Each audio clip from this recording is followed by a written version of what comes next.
Today's lesson is on citations. And if we look at our research map, we're focusing towards the end of the research process today. So you can see the box that the arrows are pointing to says, being sure to avoid plagiarism by citing sources in standard ELA format. So today we're going to be talking about what citing sources means, what standard format means, and why this is an important part of the research process. So I want you to think a little bit about what you know about these two words, plagiarism and citation. And if you're watching this video in class, this would be a good time to talk to someone next to you about that, maybe review with your teacher what those two words mean. But probably what you're understanding is, I'm guessing plagiarism is more familiar to you. But plagiarism is anytime we take somebody else's work without giving them credit, trying to act like it's our own. And that can be anything from copying a paper we find online to actually just using a quotation from somebody else's writing, but not actually acknowledging where we got it from, not citing our source. And so citation is the focus of what we're doing today. And I'm going to explain a little bit more about what that word means in just a minute. So our purpose today, we will understand that citations allow us to give credit to our sources and avoid plagiarism. We will demonstrate our understanding by creating our works cited page and our in-text citations. So back a couple slides ago, I said I would talk a little bit about what the word citation means.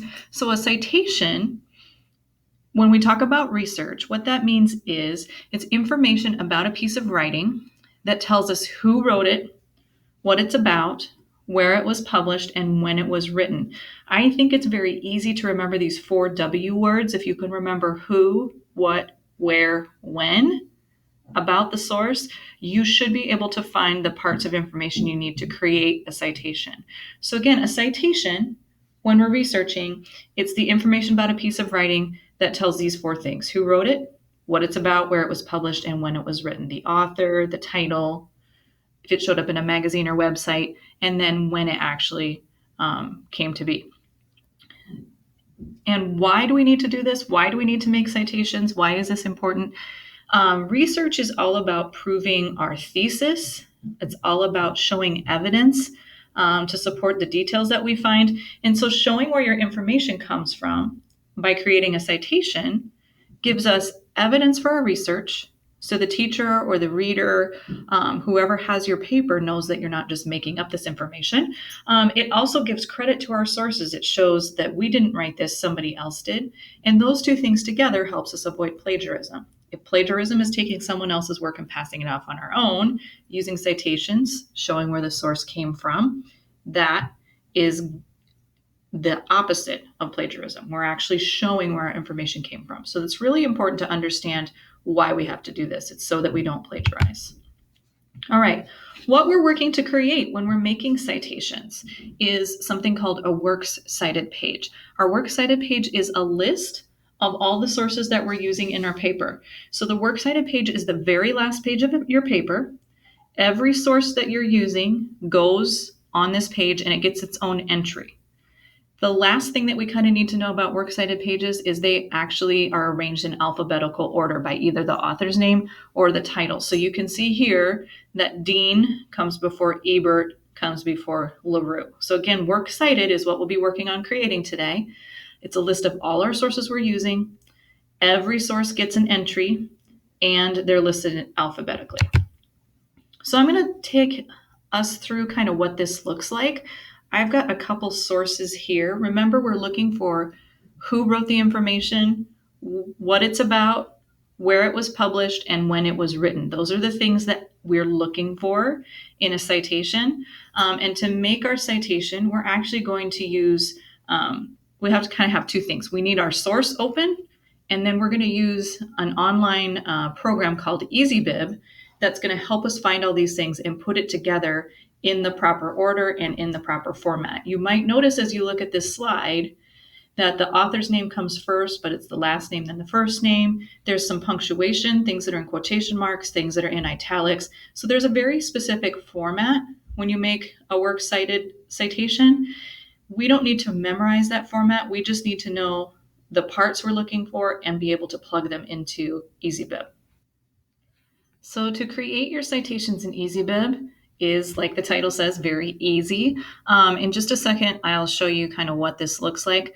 But you will go to easybib.com.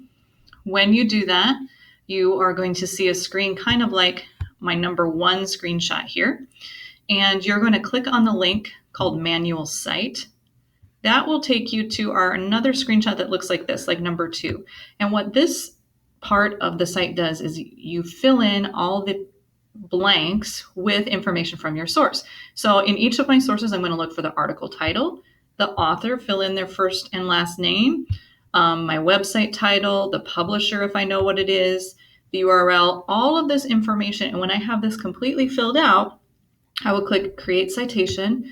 And then what EasyBib will do for me is take all of that information and put it in the proper format. So the author's name, the title in quotation marks, all of that good stuff. Then I can copy this and paste it into my essay. So let's look at maybe what that is like when we have our source. So I have this source about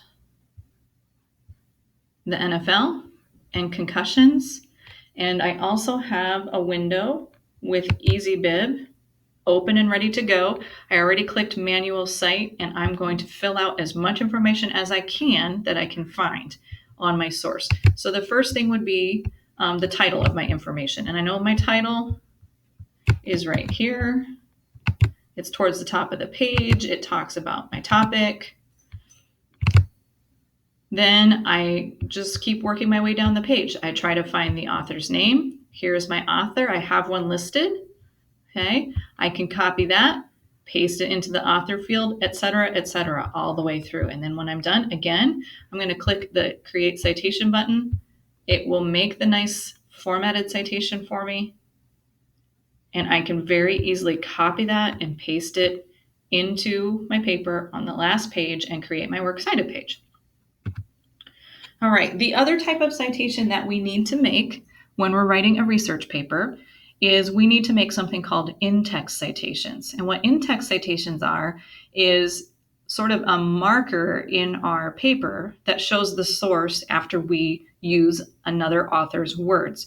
So we will be using quotations from our sources possibly, and also paraphrases. So taking the author's words and putting them into our own words.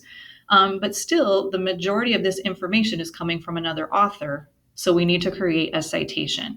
So what an in-text citation looks like is it's in parentheses, and usually there's the author's name.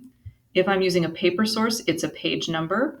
You might also put the year here. Whatever shows up on your works cited page first. So whether it's the author's name, if there's no author, it could be a title, and then either a page number or a year. That's what should go in your parentheses. So every time you do a quote or a paraphrase, you should have something that looks like this, where you see Burke, page 3.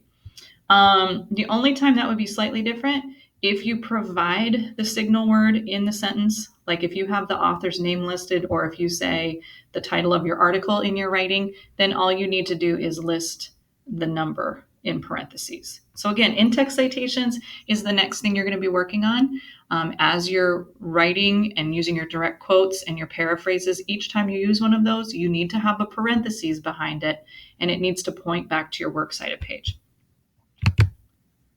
This is sort of what this would look like in your information. So in your paragraph or in your paper is going to look something like this. You can see how every so often there's a parentheses with an author's name listed. Also, for your reference, I have a checklist here that you can look at. This is just something to make sure that you're getting all the parts of your citations, both of your works cited pages and your in-text citations. So please look at that to help you.